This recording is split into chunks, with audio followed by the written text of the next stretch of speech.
Hello everyone, welcome back. You're watching Empyrion Galactic Survival episode 168. I'm Enigmius and today we're looking down at the MineOrb Mark II.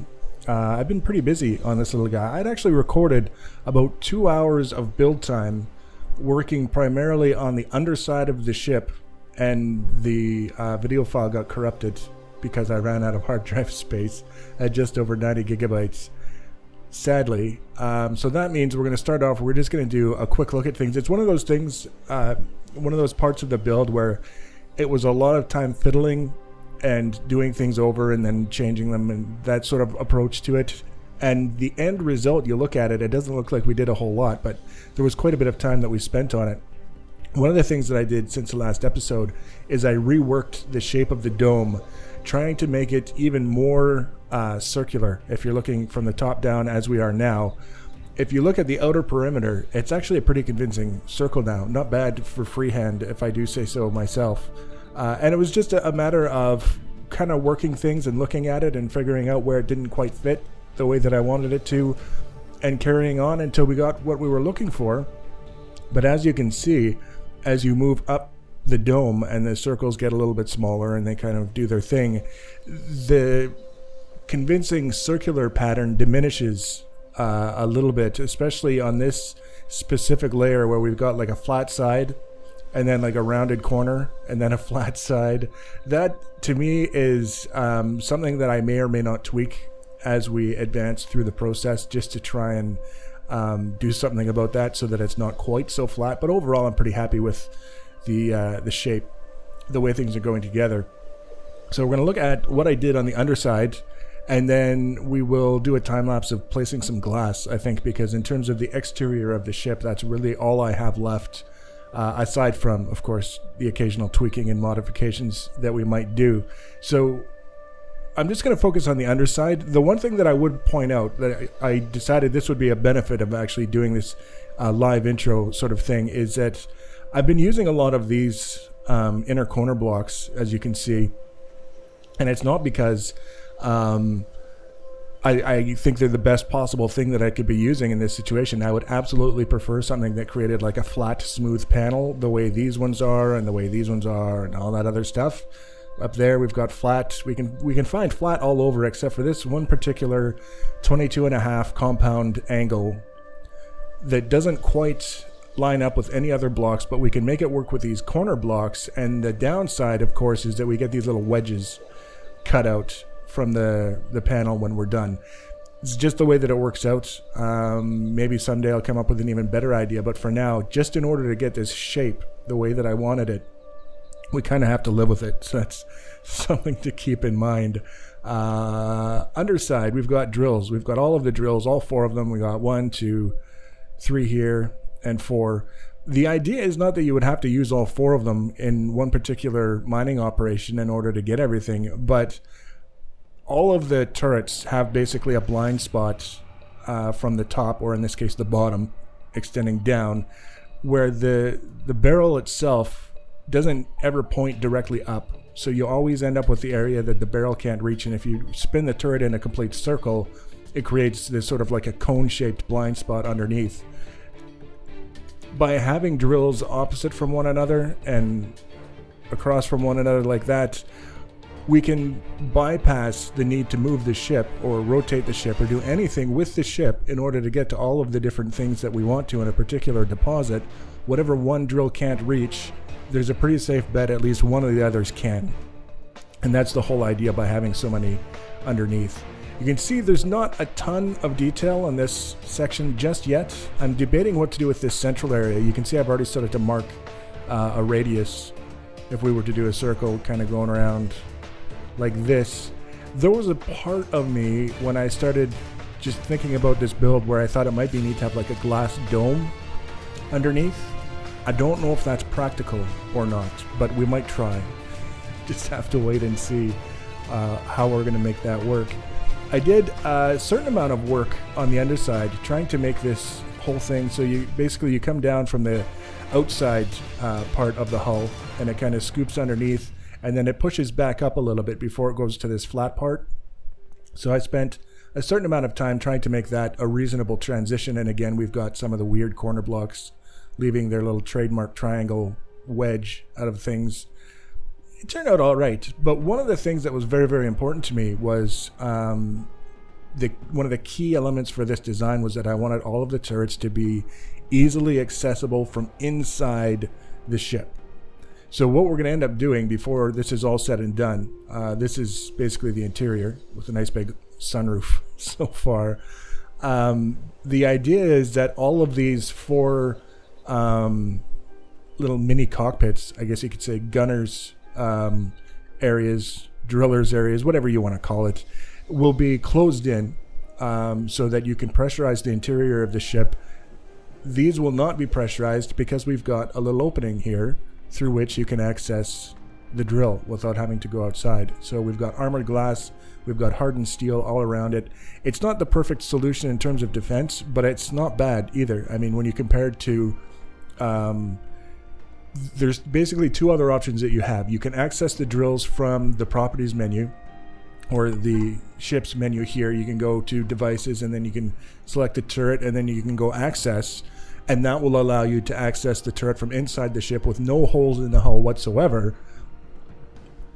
The other option is that if you had the turrets on the outside and everything was sealed up, you would go to the outside and access the turrets from there. And the benefit is that it's much easier, it's much more intuitive to decide what drill turret you want to use at any given time than it is when you're trying to select it from the menu. So this is kind of a compromise that gives us a little bit of both.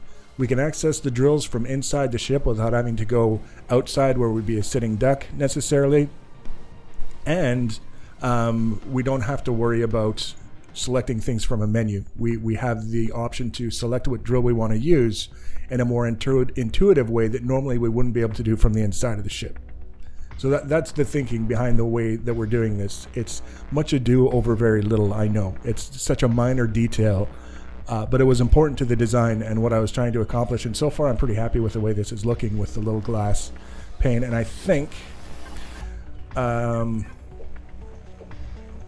yeah, the polarity was off on the glass, so we weren't able to see as much as we could have. So that's a little bit better. The glass is always, it's got a certain amount of opacity to it. It's not perfectly clear, but it's better now than it was. And it's easy enough to go around and just say, okay, all of you guys, we need to be able to see through here a little bit better than what you're providing. Doesn't take long. There we go. So that's everything that I've done since the last episode. And now we're going to do a time lapse of something. I haven't even 100% decided what, but we're going to take that to the end of the episode, and then we'll go from there with plans for probably the next 2 or 3 episodes to get this guy taken care of, finished off, and ready for a blueprint.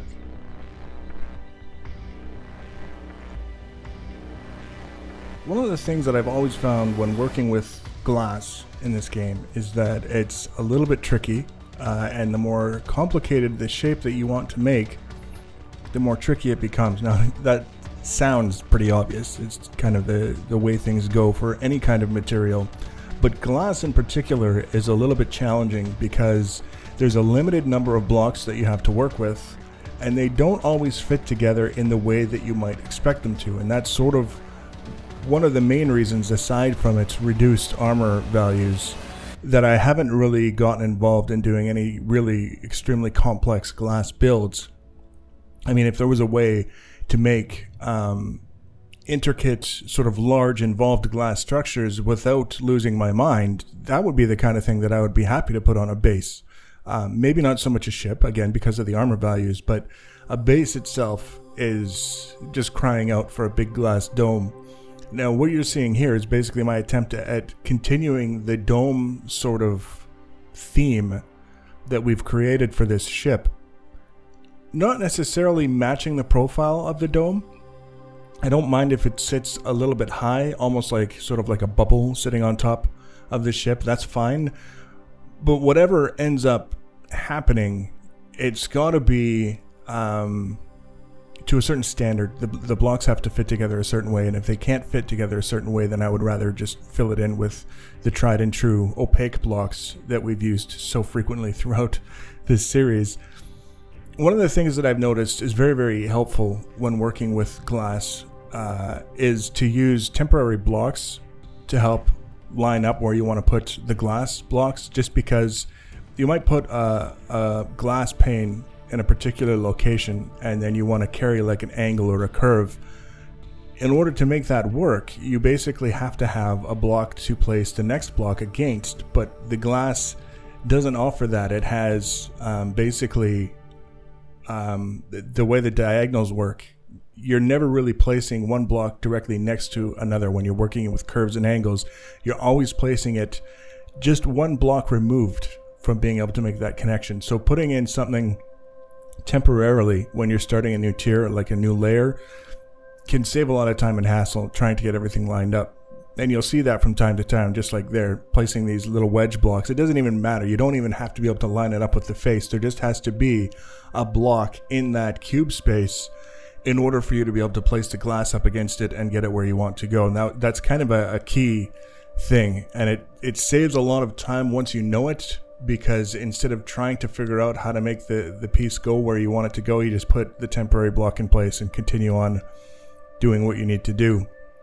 Now, I came to the conclusion not too far along in this process that in order for this to work, we were going to have to include some opaque blocks just to be able to manage the transition in ways that I'm happy with. And you can see we just kind of skipped ahead to the placement of those.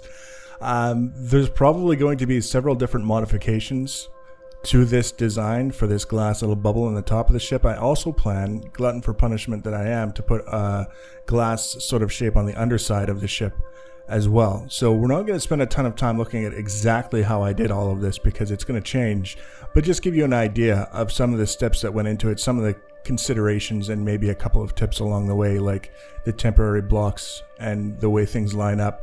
Next episode, we're going to continue on. I don't know exactly what I'll be focusing on, but it'll be something to do with the completion of the ship.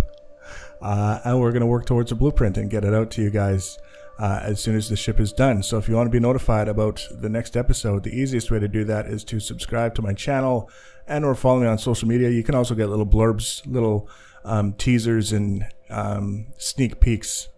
If you follow me on Twitter from time to time, I'll post a screenshot or something about something that I'm working on, just for something to do. If you have any comments or feedback, feel free to leave them below. Thanks for watching, guys, and take care.